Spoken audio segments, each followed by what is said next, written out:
Welcome to my channel. ఈరోజు మీకు నేను ఈ వీడియోలో నోరూరించే ఎంతో టేస్టీగా ఉండే రెడ్ సాస్ పాస్తా రెసిపీని ఎలా తయారు చేస్తారో చూపిస్తాను.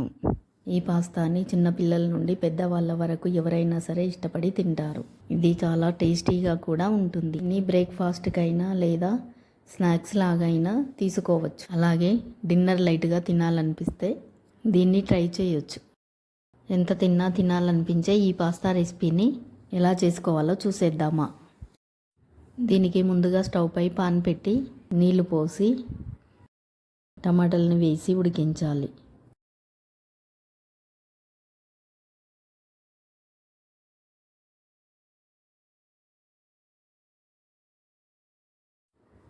ఇలా టమాటాలు ఉడికాక స్టవ్ ఆఫ్ చేసి నీళ్లను వంపేసి టమాటాలని చల్లారనివ్వాలి.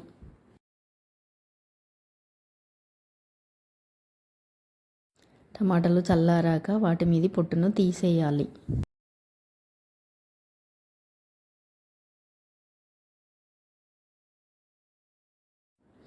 ఇలా అన్ని టమాటాలను పీల్ ఆఫ్ చేశాక కొన్ని టమాటాలని తీసుకొని చిన్న చిన్న ముక్కలుగా కట్ చేసి పెట్టుకోవాలి.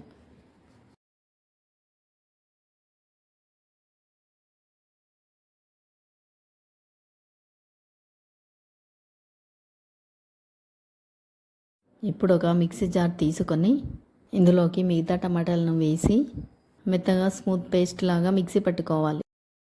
టమాటా ప్యూరీ ఇలా రెడీ అవుతుంది. స్టవ్ పై పాన్ పెట్టి పాస్తాను ఉడికించడానికి నీళ్లు పోయాలి. ఇందులోనే 1 table spoon oil, 1/2 table spoon salt వేసి నీళ్లను మరిగించాలి. ఇప్పుడు నీళ్లు మరిగేటప్పుడు పాస్తాను వేసి కలపాలి. ఇక్కడ నేను 2 కప్పుల పాస్తాను తీసుకున్నాను. దీన్ని 70 to 80% వరకు ఉడకనివ్వాలి. మధ్య మధ్యన కలుపుతూ ఉండాలి. ఇప్పుడు ఉడికిందో లేదో ఒకసారి చెక్ చేసుకుందాం. స్పూన్తో ప్రెస్ చేస్తే ఎలా బ్రేక్ అవుతుందో చూడండి. ఇలా ఉంటే ఉడికినట్టే. స్టవ్ ఆఫ్ చేసుకుందాం.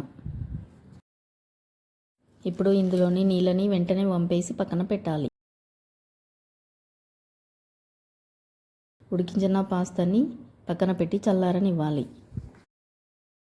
ఇప్పుడు స్టవ్ పైన పాన్ పెట్టి 2 టేబుల్ స్పూన్ల బటర్ని వేయాలి. బటర్ కరిగి వేడయ్యాక ఇందులోకి సన్నగా కట్ చేసిన వెల్లుల్లి ముక్కలను వేసి అలాగే కట్ చేసిన అల్లం ముక్కల్ని కూడా వేసి కలపాలి.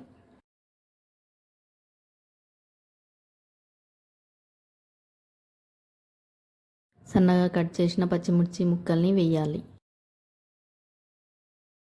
ఇందులోకి సన్నగా కట్ చేసిన ఉల్లిపాయ ముక్కల్ని వేసి దోరగా వేయించి కట్ చేసిన కొన్ని క్యారెట్ ముక్కల్ని కూడా వేసి కలపాలి. క్యారెట్ ఉల్లిపాయ ముక్కలు ఫ్రై అయ్యాక ముందుగా ఉడికించి కట్ చేసిన టమాటా ముక్కలు వేసి కలపాలి.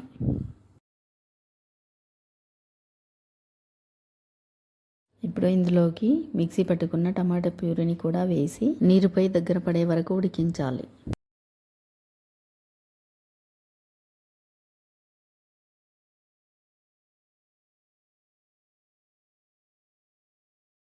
ఇప్పుడు ఇందులోకి 1 టేబుల్ స్పూన్ మిరియాల పొడి, 2 tablespoon red chilli flakes,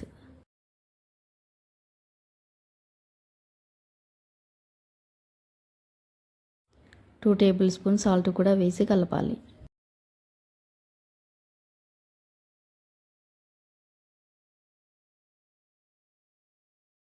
ఇప్పుడు ఇందులోకి వంపి పెట్టుకున్న పాస్తా వాటర్ని వేయాలి. ఈ పాస్తా వాటర్ని వేయడం వల్ల పాస్తా మరీ చిక్కగా అవ్వకుండా ఉంటుంది. ఇప్పుడు ఇందులోకి ఉడికించిన పాస్తాను వేసి కలపాలి. గ్రేవీ మొత్తం పాస్తాకు పట్టేలా కలపాలి. ఇందులోకి 1 tablespoon red sauce, 2 tablespoon tomato కెచప్ను వేసి అంతా కలిసేలా కలపాలి.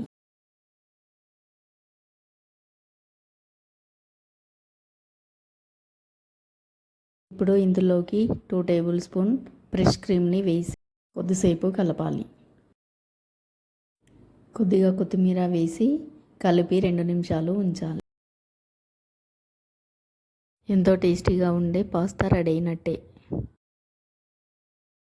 ఇప్పుడు దీన్ని వేడివేడిగా సర్వ్ చేసుకోవాలి. వేడిగా ఉన్నప్పుడే తినేయాలి, చల్లారితే గట్టిగా అవుతుంది. ఎంతో రుచిగా ఉండే పాస్తాని ఎలా తయారు చేసుకోవాలో చూసారు కదా. మీరు కూడా ఇటాలియన్ రెసిపీ అయిన రెడ్ సాస్ పాస్తాని ట్రై చేయండి. ఈ పాస్తా టేస్టీగా ఉండటం వల్ల తిన్నా కొద్దీ మళ్ళీ మళ్ళీ తింటారు. చిన్నపిల్లలు కూడా దీన్ని ఎంతో ఇష్టంగా తింటారు.